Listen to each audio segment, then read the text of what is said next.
for an enormous turnout. Hundreds of thousands of attendees. It is our duty to ensure the safety and security of every participant. We are deploying thousands of agents, officers, and specialists from across the country, backed by the robust network of federal, state, and local partners. Our mission is not just to secure an event, but to ensure public confidence and safety. The Secret Service and our partners want every attendee to be confident in their security and feel safe. That is why we are leaving no stone unturned. Everyone entering the event will go through screening at clearly designated checkpoints. These checkpoints and the entire security perimeter will be mapped out and available at www.nsse.dc.gov, along with important updates on road closures, parking restrictions, prohibited items, and other logistical changes. The Army 250th Birthday Parade and Festival are in close proximity but are two separate events. If you are planning to attend the festival prior to the parade, please note you need to proceed through the magnetometers located on the east side of the National Mall grounds on 7th Street. The screening checkpoint for the Army 250th Birthday Festival will open at 8 a.m. at the following location: 7th Street Northwest between Madison Avenue Northwest and Jefferson Drive Southwest. This will be the only entrance checkpoint into the festival. The screening checkpoint for the Army 250th Birthday Parade will open to the public at 2 p.m. at the following locations: 14th Street between Constitution and Independence Avenue, and C Street Northwest between 18th and 19th Street. Please refer to the prohibited items list on the NSSE website to see which items will not be allowed through the checkpoints. Remember, everyone attending the parade will be screened. I want to stress that if you exit the parade viewing area and choose to return, you will be re-screened again before entering. Aviation and maritime security are also top priorities. The Federal Aviation Administration will issue temporary flight restrictions, and the U.S. Coast Guard will release any maritime advisories. All of this information will be easily accessible through the NSSE website. On the ground, we're taking proactive steps to reinforce the area. You will see 18.5 miles of anti-scale fencing, 17 miles of bike rack, concrete barriers, 175 magnetometers, and officers from federal, state, and local agencies standing post. You may also notice multiple drones operating in the area. These are great tools for law enforcement situational awareness and part of our layered security strategy. Rest assured, all drones will be owned and operated by the Secret Service or our partners, so please do not be alarmed. As the public, you play an important role in ensuring the security of the event by reporting any suspicious activity to the nearest law enforcement official. Remember, if you see something, please say something. We've established a dedicated phone line for residents and businesses in the area who may have questions or issues. In partnership with the D.C. Homeland Security and Emergency Management Agency, we will be sharing that number through community groups. We will be active on the day of the parade.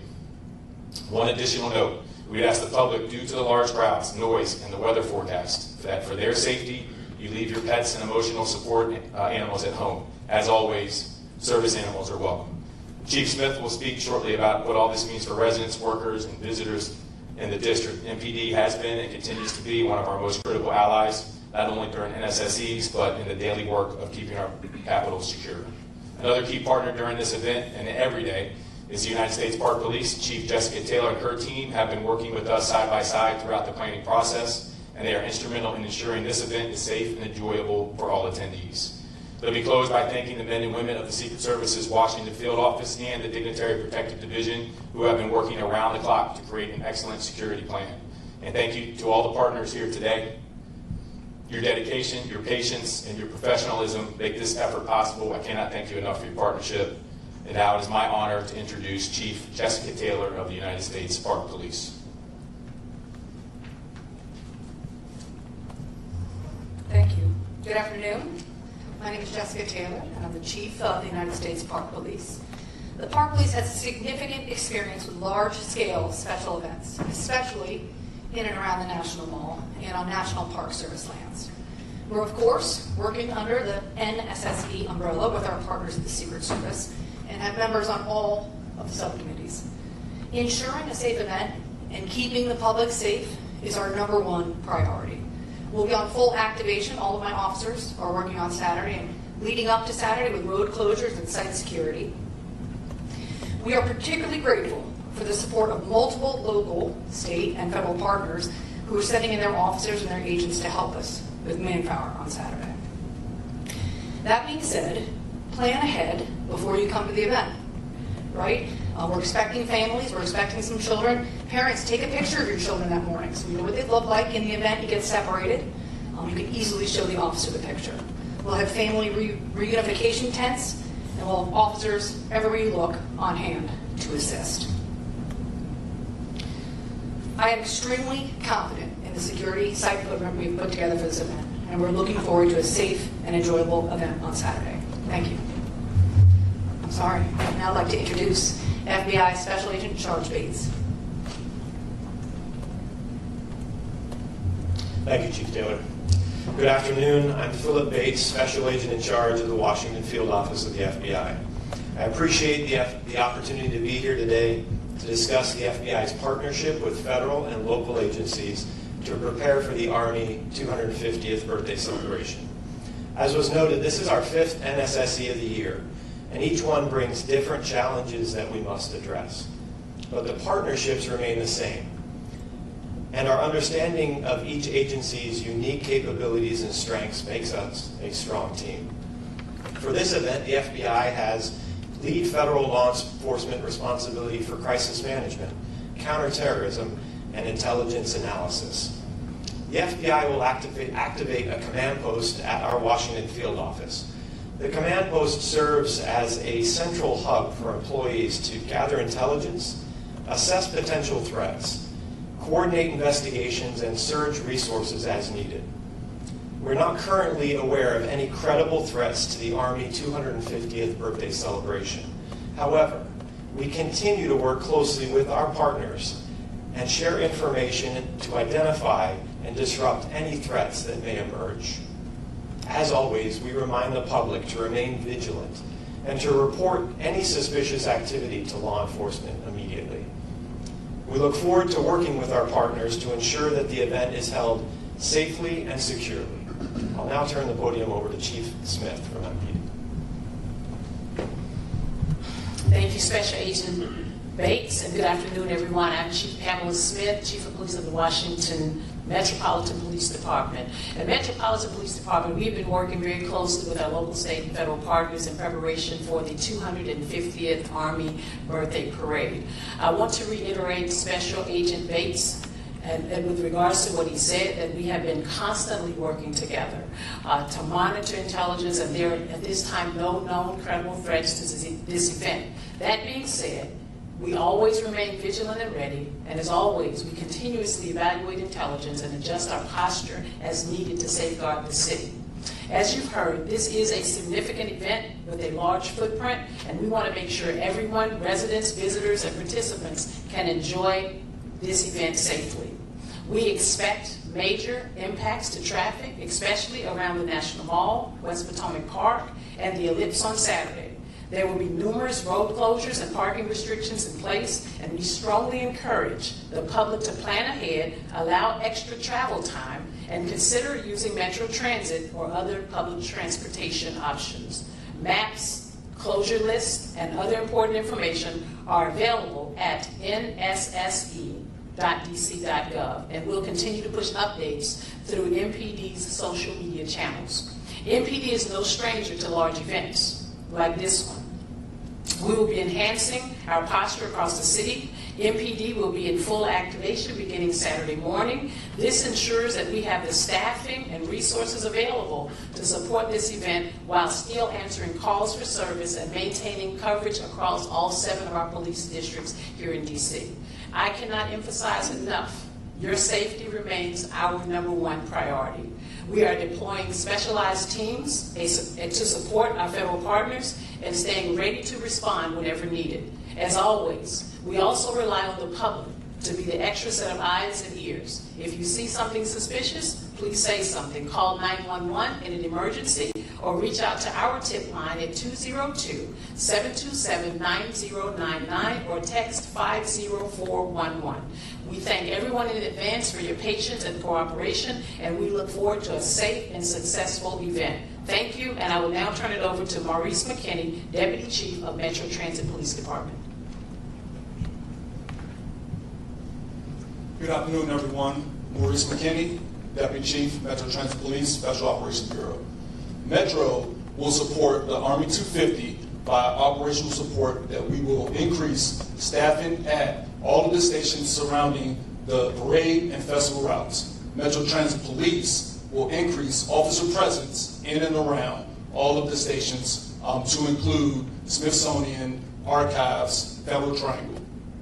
As it relates to rail operations, Metro will operate on a normal service.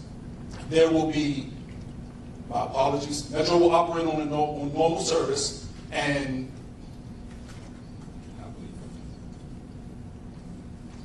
those heading to the National Mall for this festival are advised to use other stations to include Federal Triangle, Federal Center, LaFont Plaza.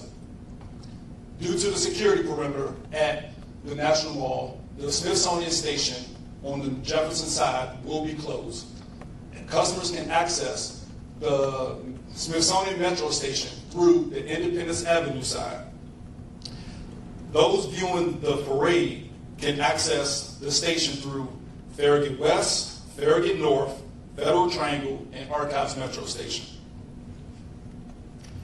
The following Metro bus routes will have detours or delays: the 7A, the 10A, the 16A, the 16C, the 16E, the 22A, the 32, the 36, the 70, the 79, and the P6. Customers are encouraged to download the Metro Pulse app for real-time bus and rail operations. Thank you. And with that, we'll take questions. Will there be any changes to protocol, the ramping up of additional security? Oh, thank you very much. Oh. Okay. I'm Jackie with News Nation. Will there be any additional protocols, ramping up of security, anything in response to what is currently taking place in LA regarding ICE raids and protests there?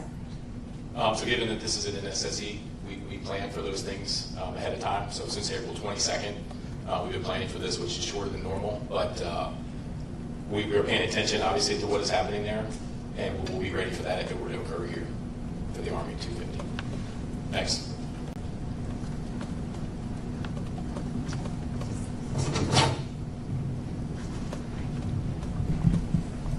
Hi, Hassan Khan with Politico. Just to kind of follow up on that, what have you guys been expecting or discussing in terms of whether we see a similar deployment of federal troops, maybe perhaps the DC National Guard, as we've seen in California in response to protests? So I'll just say we're not expecting it. We have no intelligence of that, happening here.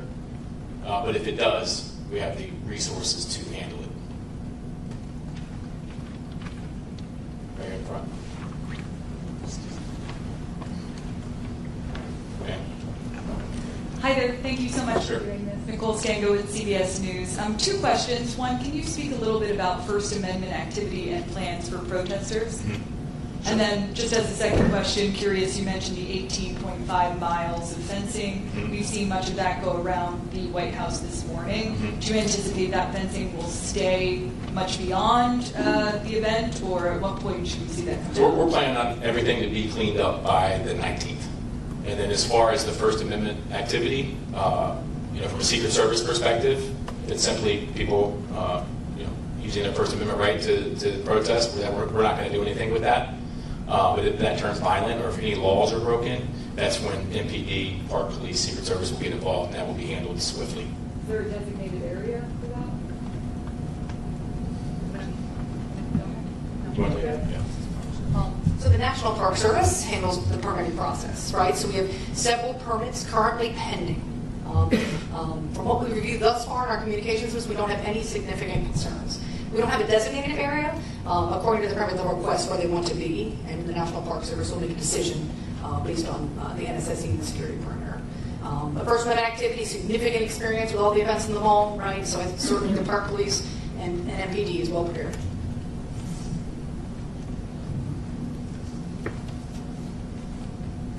Hey Matt, it's Holmes Librarian from CNN. I'm curious, what is the number that you're really expecting right now for counter-protesters? I know you mentioned in terms of attendees, we're talking hundreds of thousands.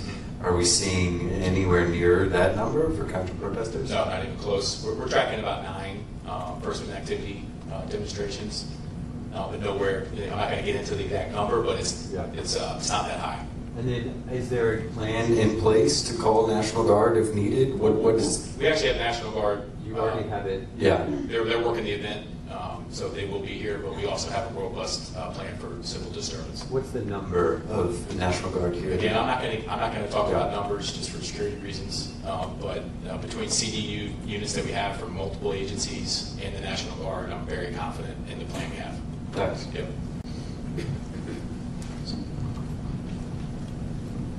A quick, Mark Seegers, Channel 4. A quick follow-up on the National Guard. Is that DC National Guard that has been deployed? Will they be, whichever National Guard is, will they be armed? They will not be armed, and I believe it's not just DC National Guard, but DC National Guard is involved. And then can I ask about the logistics of spectators who want to get in? So there's a festival area, and then there's the viewing area. Can you go from the festival area to the parade viewing area without going out and entering new security? And you want to answer that? Sure. You have to go through security for both. So, but if once I'm in the festival area, I could just go. No, you'll go out and you'll go through. Okay. And we have a ton of magnetometers, so I don't.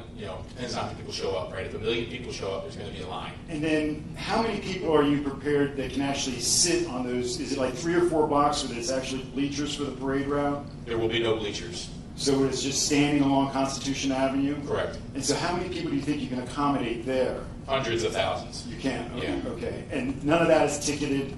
It's open to... Not ticketed, opened. And then can I ask a housekeeping question for press?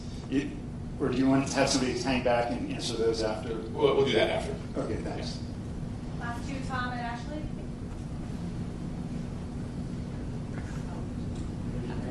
Tom and Ashley. Wanted to ask, first off, related to what you were just talking about, will there be people on both sides of Constitution to watch it, or just the north side? The majority of people will be on the south side of Constitution.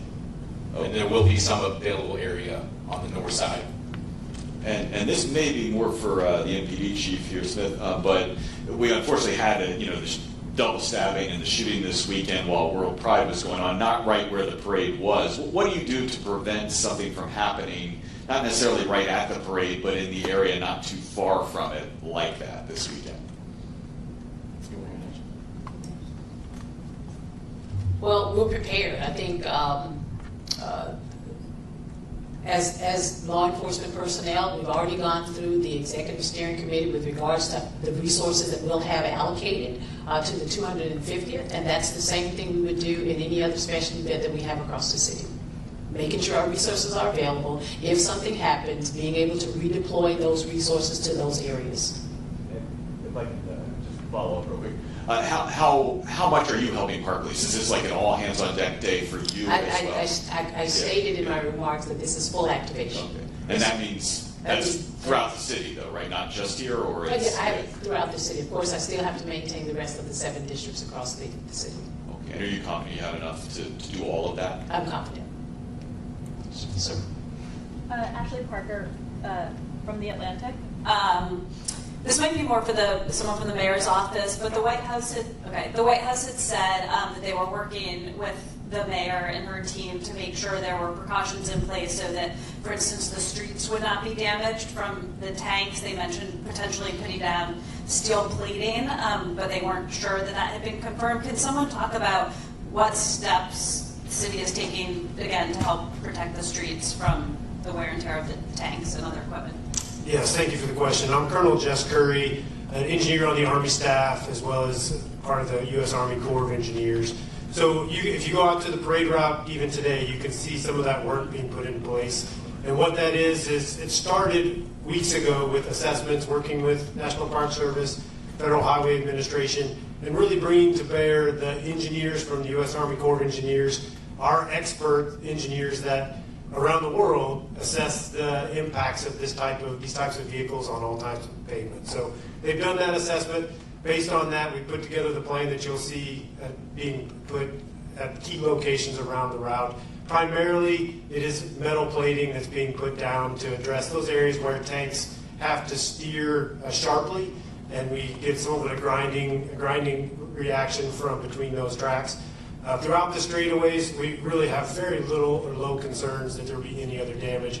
The plates and where we're putting them is designed to minimize or eliminate all possible damage. So that's ongoing now. We'll be in place before the parade begins, and we'll come up immediately after. Is there anything beyond the plates, or is that sort of the... Is there anything beyond the plates, or is that kind of the bulk of it?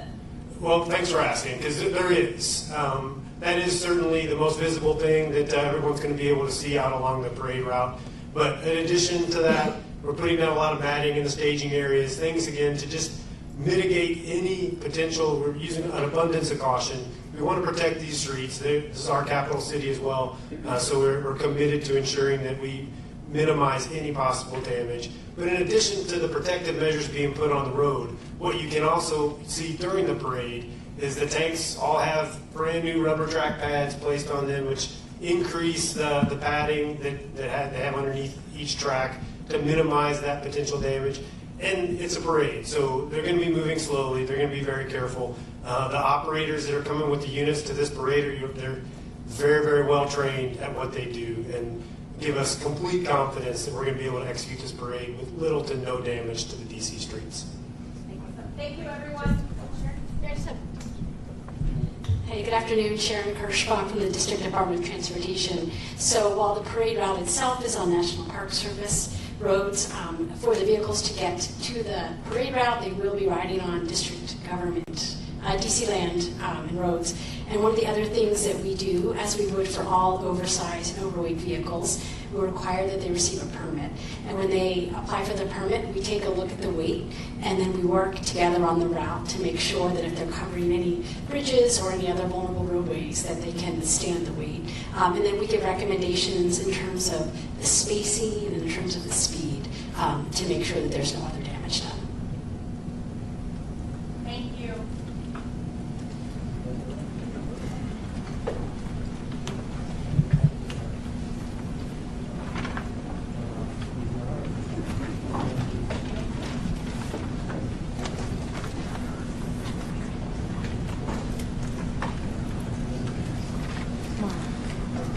Mark.